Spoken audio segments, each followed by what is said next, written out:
Alright, well, we're back.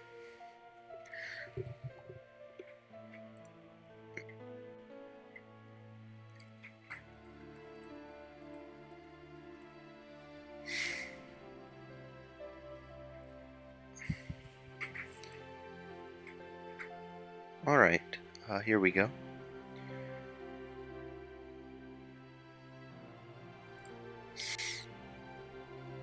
Alright, back.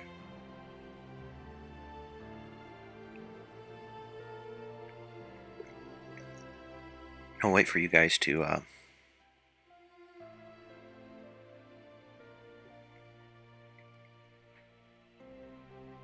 see what's going on here. And while I'm waiting for everyone else to show up,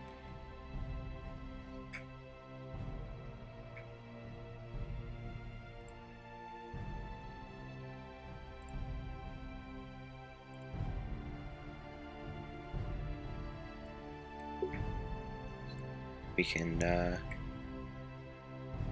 continue the stream shortly.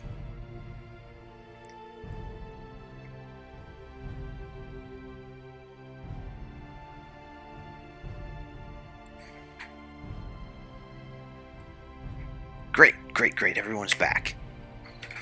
Alright. So, here we go. The Elder Scrolls, Romans. Okay. One of the best things about the Romans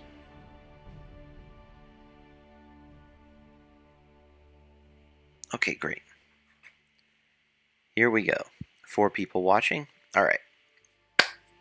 Time to talk a bit about Rome.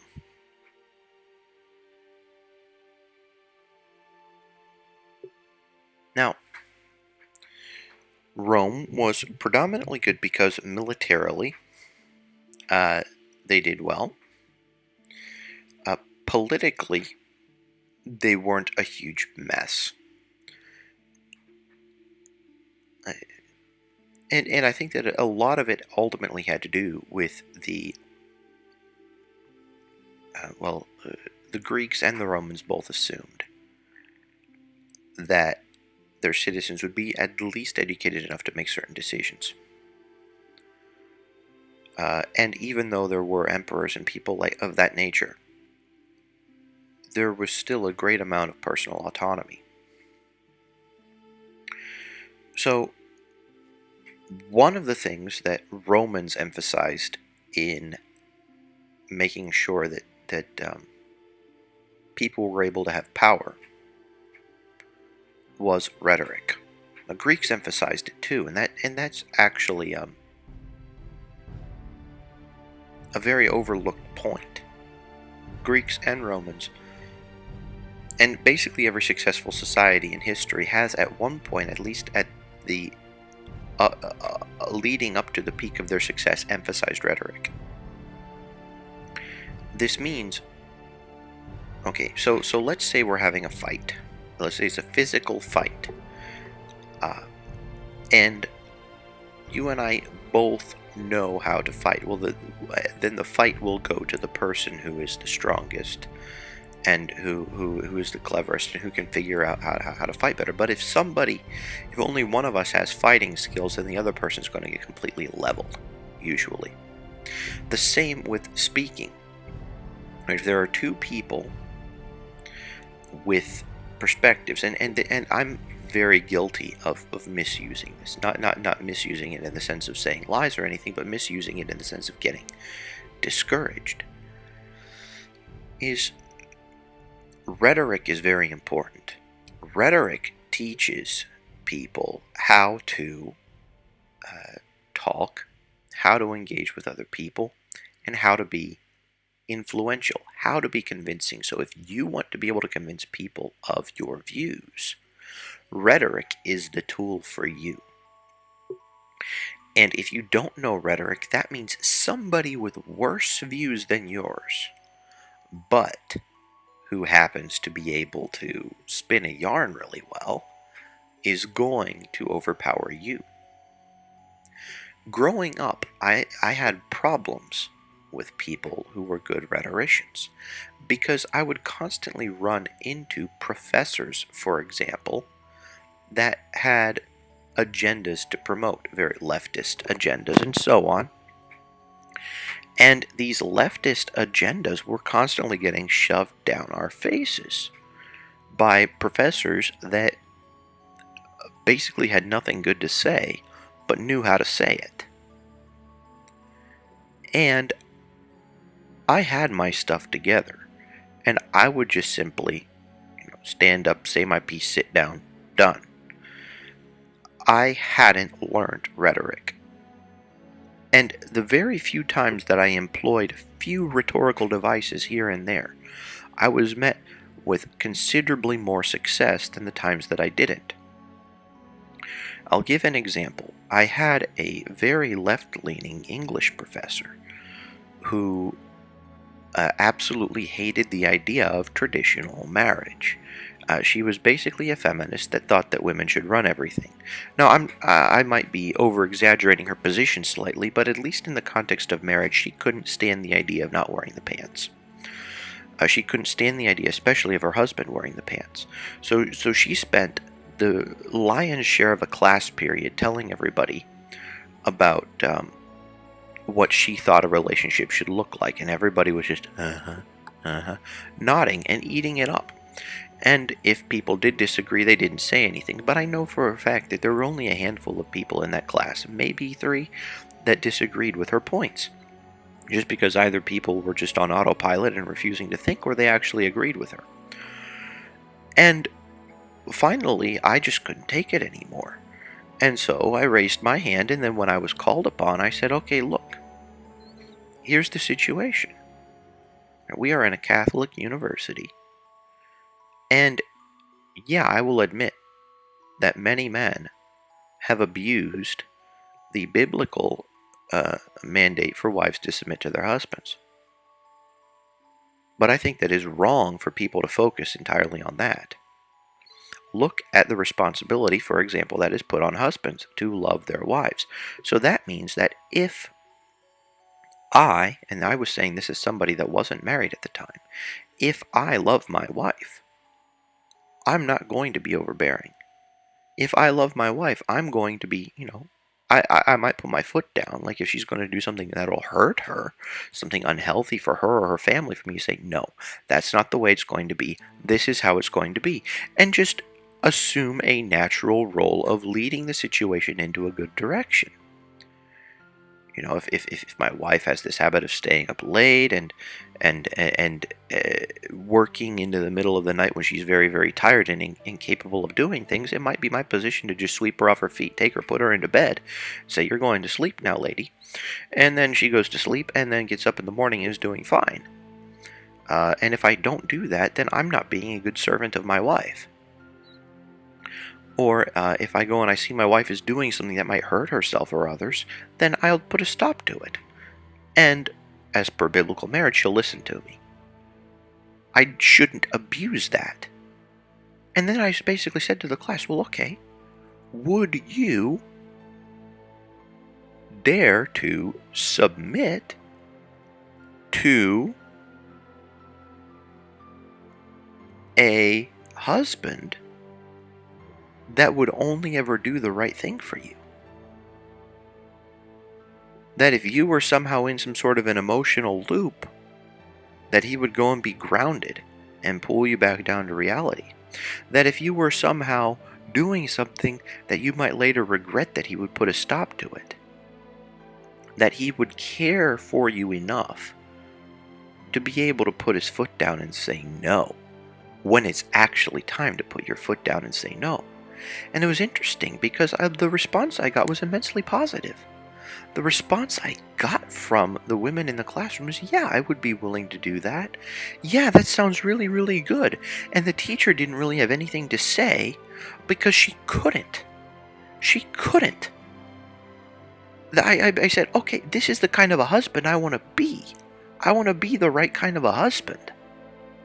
I want to be the loving kind of a husband. I want to be there for my wife.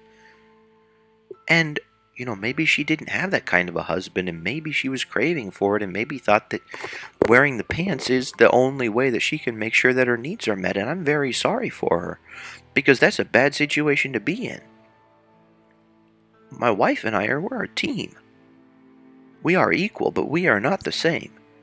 And if push comes to shove, yeah, I assume the role of the head of the household. But the fact of the matter is, you can't be the head without a body, and you have to really take that responsibility seriously. You can't be a poop head. You just can't. That's not in the cards. It's just not at all possible. But anyhow, the only response this teacher could come up with, and I don't know if you're familiar with the saying, dusting the crops. She walked up and down in between the desks. And this was a 300 or 400 level English class at university. And when she passed me, she farted in my face. She farted in my face. That was the extent of the response that I got from her.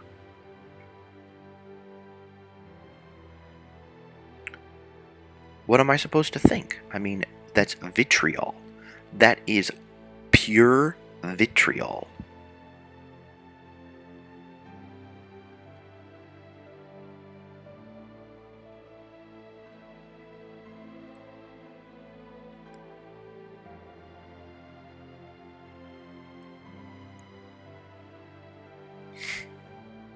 So anyhow, that's that.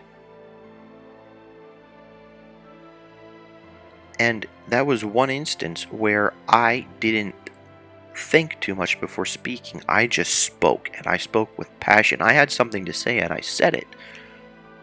And it worked. I used few rhetorical elements, but it worked.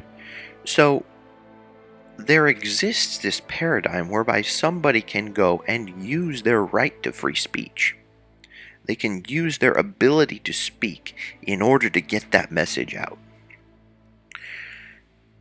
And if that is the expectation, if the expectation is that power is largely decentralized, and that the individuals are able to have a say in their own community, then, and everyone knew rhetoric, or at least it was ubiquitously taught, or ubiquitously kind of understood, that if you wanted to have something to say, you would learn how to say it in a compelling way. If everybody has these tools, then society can ultimately go and make decisions. The people in society can make decisions based on the best ideas. You wind up introducing things into the marketplace of ideas, and then people can go and say, well, that's a good idea, that's a bad idea, whatever. But if you know how to properly present your stuff, it's not going to be immediately necessarily met with all sorts of problems, whereas it might be in other cases. So I would make a case that one of the many reasons that the Roman society was so good at its peak and leading up to it was the fact that their citizens were taught rhetoric. I would also make a case that the reason that Roman society collapsed was due to poor fiscal policy, or rather, people not knowing properly how to deal with success. It's the situation that you build a society up, you build a society up, you build a society up, and you keep on building. And eventually the society winds up becoming a parasite on itself, and then once it eats itself away from the inside, then it leaves it possible for other people to take over.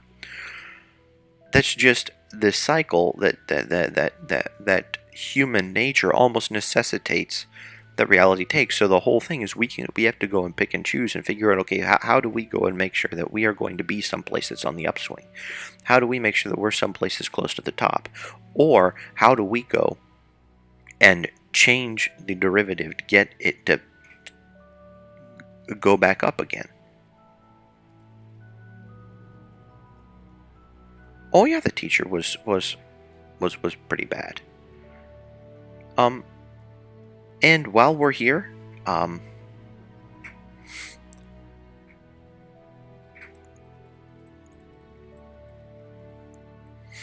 I will tell you how I recommend getting a girlfriend. And I don't know what anyone, I mean, I kind of have an idea what other people say. But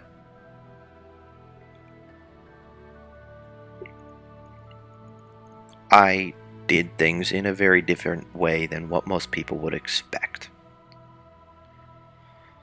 Many people will go into a situation. And think, okay, I want a girlfriend or I want a boyfriend.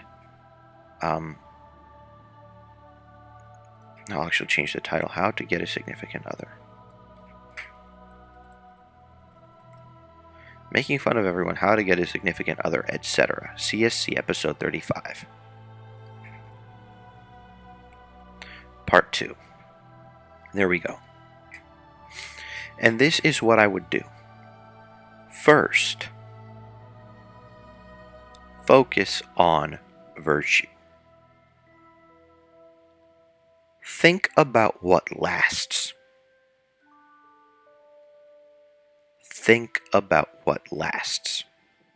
That is the first incredibly important aspect of having a relationship.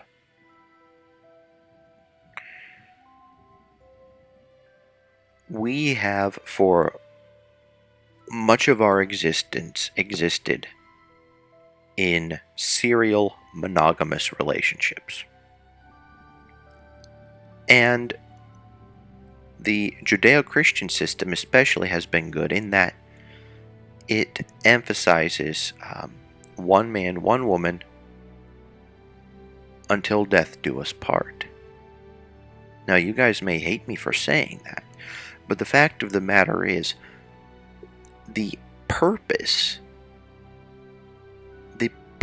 of marriage is not predominantly that of satisfaction. Satisfaction is part of it. But ultimately, we were talking earlier in this stream about the importance of making your mark on the world. Like, okay, what's going to what are you going to leave behind? You're going to leave behind your values, you're going to leave behind your legacy, and you're going to leave behind your genetic material. So how is that going to impact other people? Well, you need to figure out this person that you're going to be spending the rest of your time with needs to have, the value system that mixes with your own,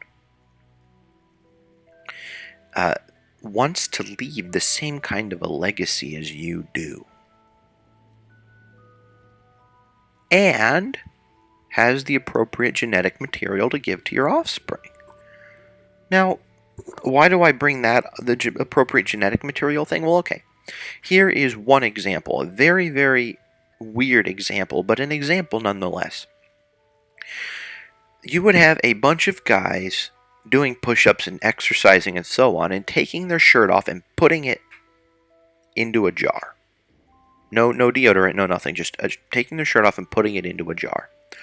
And giving women a chance to smell each of the jars. And invariably, the people whose smell they were attracted to the most had either A, the best immune system of everyone, or B, the immune system that if they wound up making babies together with the girl, would result in their children having the strongest immune system. We have these inbuilt tendencies, like if a woman smells nice to you and she's not just dousing herself in perfume, then that means that she has genetic material that makes it more likely for your kids to not get sick and die early. Many different things like this are programmed into us, are programmed into our genetic material, are programmed into our preferences.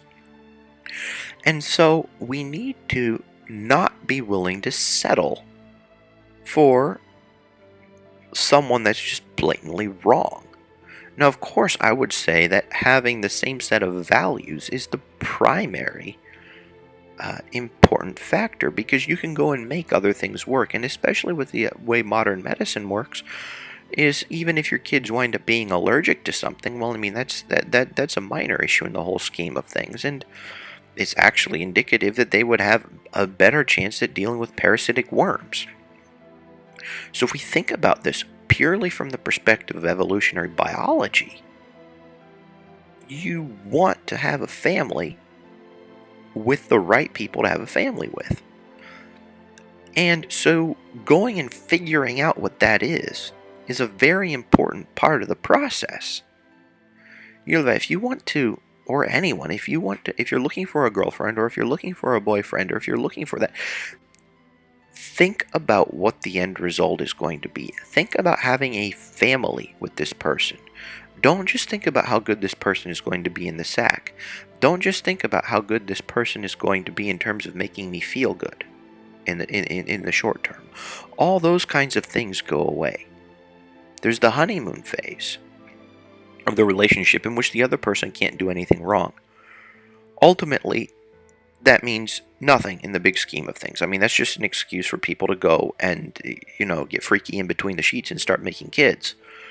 That's why that exists, is so that we can go and propagate our genetic material forward. Now, of course, I'm going and being very, very blunt in saying that that's the only reason for sex. No, it's not.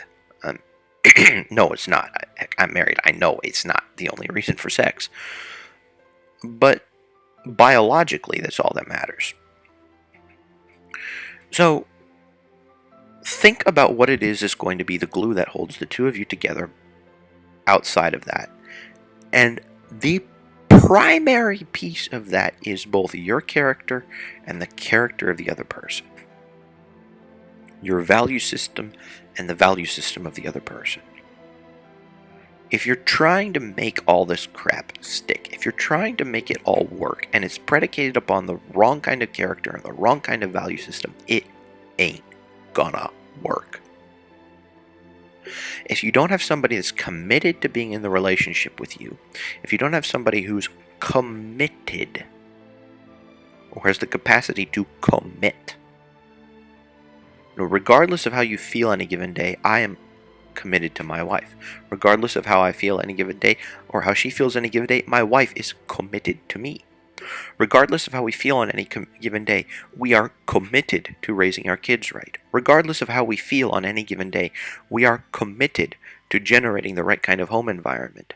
Regardless of how we feel any day, we are committed in making our home welcoming to anyone and safe for anyone. Which obviously means if you don't obey the house rules, you're out. If you come over and you're a guest and you act like a poop head, yeah, you're out. But as long as you decide to obey by your house rules, you are welcome at our place. So all these different things are part of our family. They're part of our marriage. And if they didn't exist as such, I don't think my wife and I would have gotten married in the first place. So the key here is not necessarily thinking about, okay, who is attractive. I mean, obviously, that's an important element. Like if my wife were obese or something, if she were obese, I wouldn't have given her the time of day.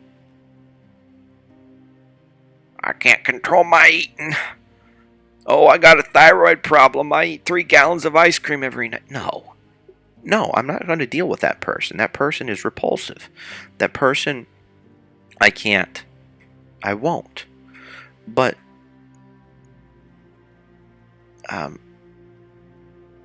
you have somebody that looks the right way, that smells the right way, that acts the right way, who demonstrates in other situations that she has the right kind of character.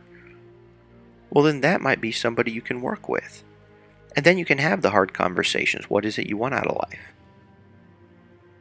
What is it that matters to you? How do you want to interact? Are you willing to be in a mutual, loving, respectful relationship? Are you really willing to love, honor, and cherish me? Because if you're not, then I'm not wasting my time with you. And if I'm not willing to do that to you, then don't you waste your time with me. And this sort of a thing can be scary because it involves being vulnerable. It involves actually talking about what really matters most. But it's necessary. And yeah, you might wind up needing to say no to a lot of people. But if you're in the position of being able to say no to the wrong people, then that means when the right person does come around, you won't have gone and hitched yourself to the wrong person and caused yourself a gigantic world of hurt in that way. So how do you do it? You just be very clear about where you stand on your own personal values. You will scare away the wrong people. And however attractive they may be, or however they may make you feel, if you scare them away, they're the wrong ones for you. This assuming you're someone of character.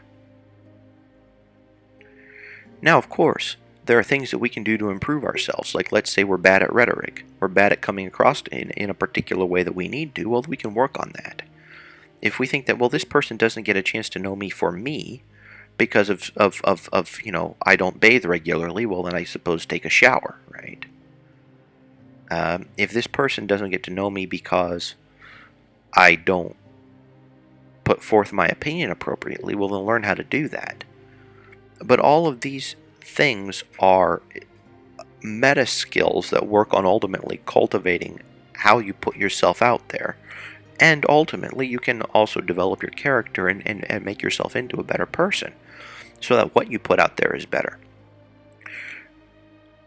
But then once you have the character and once you have yourself all put together, then you go and you find someone else with character who is put together properly. And with whom you're willing to grow and continue to get better with. If you have that kind of an attitude toward the whole thing, it doesn't matter if somebody accepts or rejects you there at the onset. It doesn't. Those things are completely inconsequential, almost. Certainly, it can still be a hit to the ego if you wind up getting rejected, and it can be a hit to the other person's ego if you wind up rejecting them. But in the end, that kind of a thing would be for the best. And if you wind up rejecting somebody and then later taking them, or being rejected and later being taken, whatever that might be, that's all part of life. I mean, my wife broke up with me. It was about 3 years before we got married. 3.5 years before we got married, my wife broke up with me. And we weren't together for 2 years. And that actually did a very, very, that did a number on me. That was difficult for me. I had planned, I had gone and thought, well, this person is the right one for me. And I know this because she and I share a value system. We want the same things in life, but it was just scary and it was the wrong time for her. But we still had the lines of communication open, and of course, they weren't at the level that they would have been if we were in a relationship or something. And I won't necessarily say that we friend zoned each other or anything. We just kind of decided to give each other a chance to be. And I thought it was kind of stupid and pointless. And I thought that, there were it was unnecessary, but apparently for her it was necessary to have that time apart. But then ultimately we both went and found out that we couldn't find anybody else in the intervening time. It's like, well, okay, well, why don't you come over here and we'll 2 years later, we'll have a chat and maybe try this again. And so we had a chat and maybe tried it again, and we're engaged within half a year. Married a year after that. Or rather, 364 days after that. So, just be prepared to have your life match up with your values, and be prepared to take risks, and be prepared to have things blow up in your face or to succeed. But ultimately, know what it is that you want, know what it is that you value, and aim for it. Because it's an awful lot better to aim for what you value and not get it than go and dick around and screw things up and then wind up with something worthless in the intervening time. I can go and look at the chat.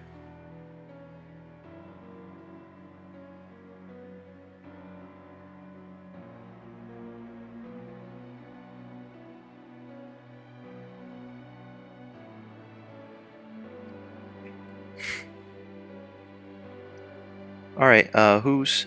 Okay, here we go.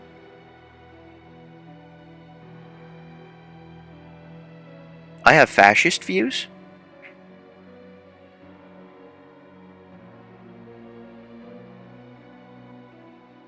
I'm not fascist.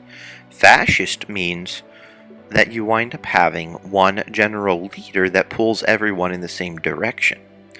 Fasci means bundle, if we understand it in its original sense. And I'm not at all implying that people should be that way, so that's that. Uh, please do tell your friends about this channel. Um, you can think that my opinion is crap.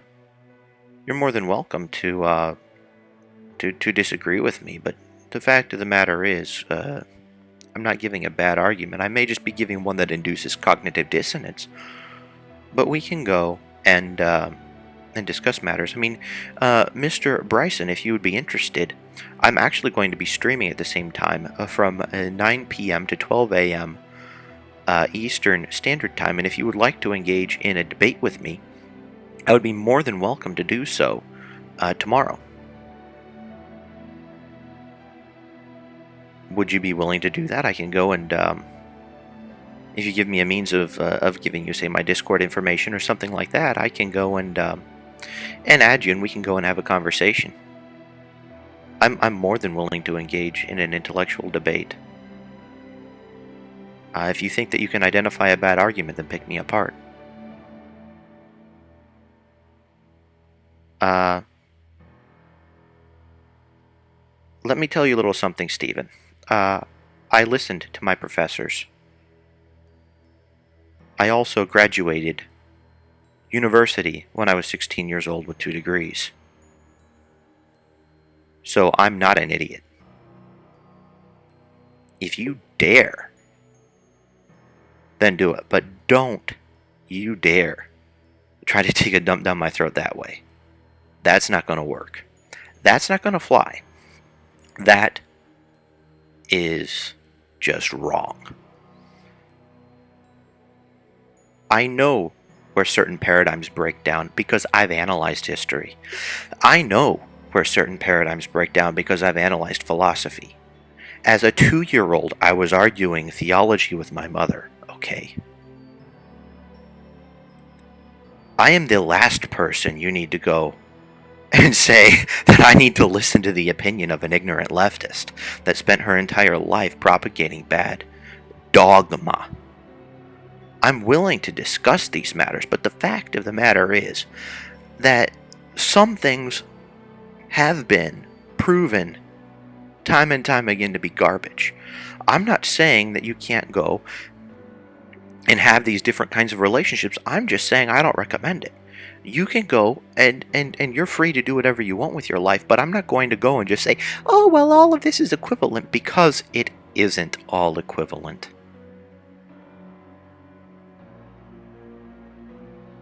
Insofar as anybody has any value systems, we can go and say that certain things are better than other things. Now, if your value system doesn't match up with mine, then, well, then that's something different, and then we can discuss it if you like, or not discuss it if you don't. But if you have a particular value system and you think that certain things are important, then of course he left. He's a wimp. He doesn't actually want to discuss things. He just wants to go and have an opinion, and he doesn't think that I should be allowed to have an opinion on account of the fact that I disagree with him. He's the fascist, not me. He's the one that thinks everyone should pull in the direction that he pulls in, and he's the one that wants to infringe upon my ability to say things. And if he isn't actually that way, and if I've misrepresented him, then I would invite him to please prove me wrong.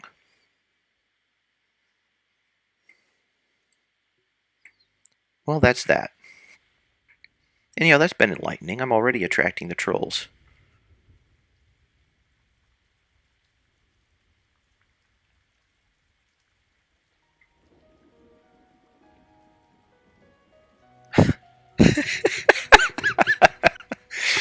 Oh boy.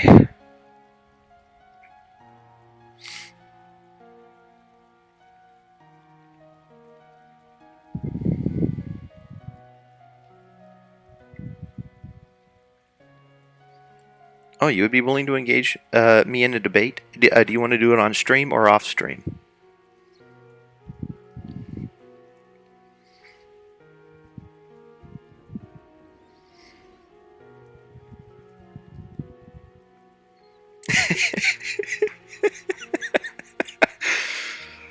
Oh, Mr. Thorbjornsen, probably.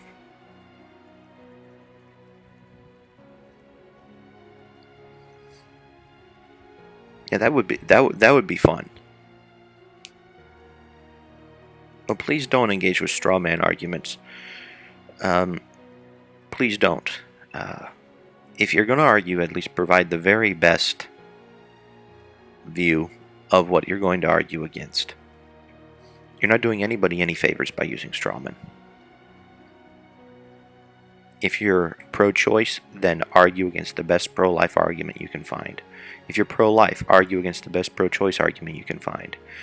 If you're leftist, argue against the best right argument you can find. And if you're on the right, argue against the best argument on the left you can find. That's the only way to have honest intellectual discourse. It's not to go and weaken the other person's position. If your opinion really is right, then it should be able to stand against the most powerful opposing view.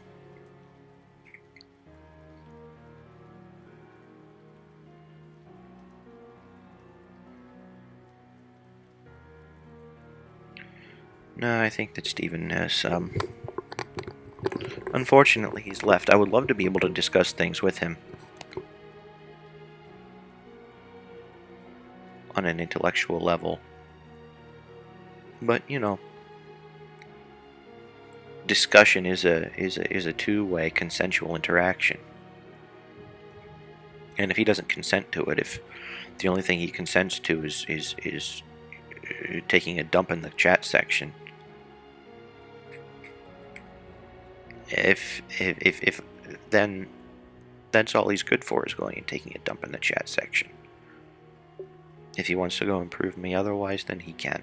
He knows where to find me. I'm not going anywhere. But strawmen are interesting in that all they ever do is prove the weakness of those that are using them. Either that, or I've seen people use strawmen in just a sense that you try to put as many pieces of information out there at once for other people to deal with, so that they're stuck slaying all the straw men, or rather demonstrating all the straw man arguments, and not actually getting to the root of the matter. That's a tactic to use if you are looking to force people to a certain result without actually getting to concur on the premises, or on the conclusion, or on the process that it takes to get from one to another. Oh, hello, I see someone else join the stream. Welcome. Feel free to interact with the chat. Feel free to see what's been taking place. I would be interested in knowing, Mr. Thorbjornsen, do you think that what I said about getting into a relationship has any merit, or do you think that it might be do you agree? Do you disagree? Do you agree with parts and disagree with other parts, or like what are your thoughts? And be honest. If you don't like what I say, then you don't have to like what I say. I mean, we're friends, but you're allowed to disagree with me. I mean, nobody's stopping you from that either. I just happen to think that life goes better if you're matched up with somebody who agrees with you on the important matters and has the same set of priorities.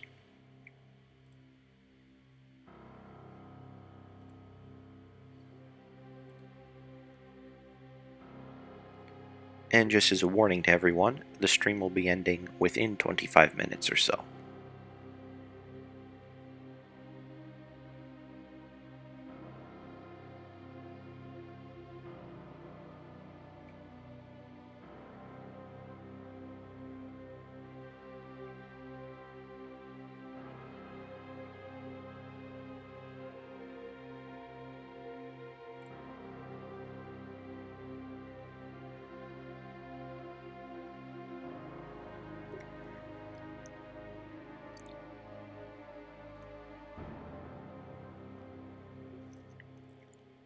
Mr. Ballester and I were discussing the other day, or was it today? I think it was yesterday for me, and probably today for him. We were discussing the classics. We were discussing obtaining a liberal arts education, a proper liberal arts education. And in obtaining said liberal arts education, what the goal is. And the goal is being able to actually apply oneself to life, and not for it to be, what universities are currently touting as liberal arts, which ultimately wind up being, progressive art or what have you. And so, he has been so gracious as to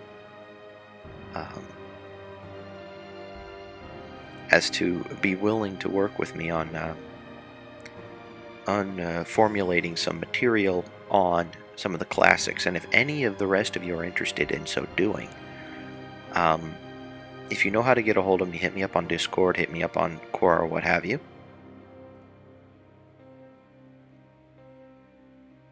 And we'll be able to talk about that. Well, if no one's going to disagree, well, then I think that it's going to be time to shut the stream down, because I wanted to spend time talking if someone wanted to disagree. Oh, your comment was too long. You have to parse it into 200 character things? Oh, I'm sorry. I wish that there were a way of making YouTube chat a little longer, but I think the problem is that people would take it as an opportunity to spam. We need to go and have some other means of communicating.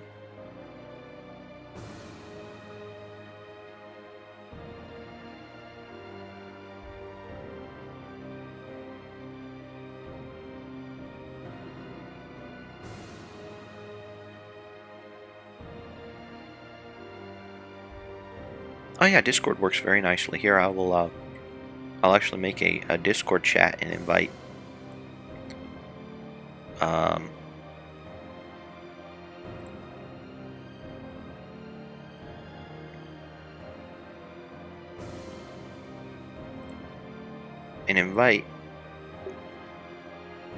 anyone that wants to be invited to chat.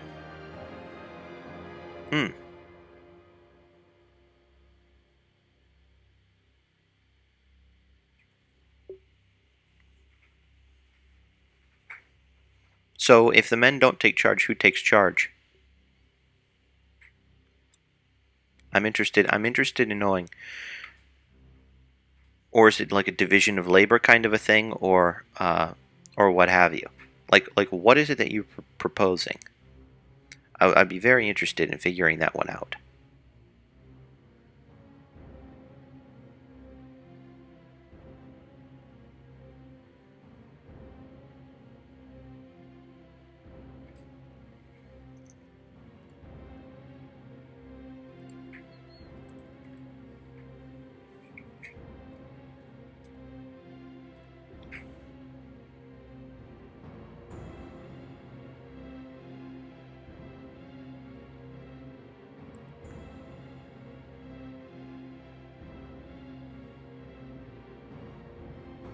Alright, Mr. Thorbjornsson, here we are. You do agree on the priority, so you want to. Maybe I should, I also added you, Yulva, to a Discord chat with Allah and me, so that we can go and not have to worry about limiting ourselves to 200 characters at a time. If you're interested, you're more than welcome to join that. And if anyone else wants to join, then leave your Discord handle in the chat box, and will gladly add you to the conversation too.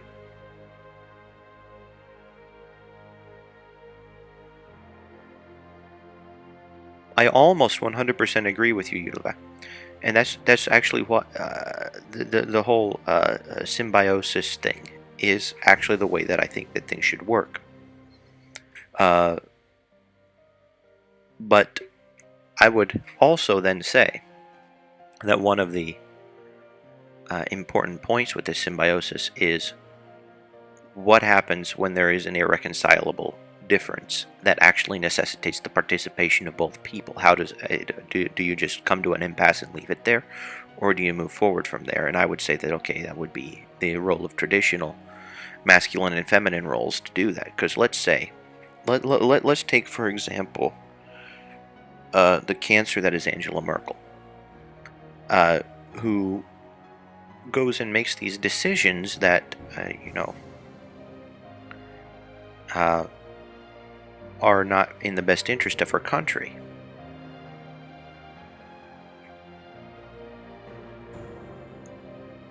She is essentially unbridled in a certain way to make bad decisions. Now, if women use their femininity and men use their masculinity, there's an appropriate interaction, there's an appropriate dynamic between the two of them, which results in stupidity not occurring. People deal with the things that are generally within their domains, and a healthy relationship and a healthy life and a good environment is the result. And I would invite you to, I actually would love, because so many people go and misconstrue what this whole male leadership thing means. I would love for you to be able to come over to our place for a little while. I would love for you to be able to come over. I would love for any of you to be able to come over to our place for a while and see what is meant, because I'll bet you would find a different way, using your own words of describing what's going on, and you would probably say that it isn't anything like what you imagine this whole patriarchal paternalistic thing is. Or maybe that patriarchy and paternalism looks a lot different than what people go and say that it is. And I'm going to go and take a look at the chat. I don't see anything in the chat. Whatever. Well, I'm looking forward to then having this conversation, since there's only 3 people viewing, and I know Yulva and I'll are 2 of them. I think we'll just go and transfer this whole conversation onto Discord. If anyone else wants in, let me know.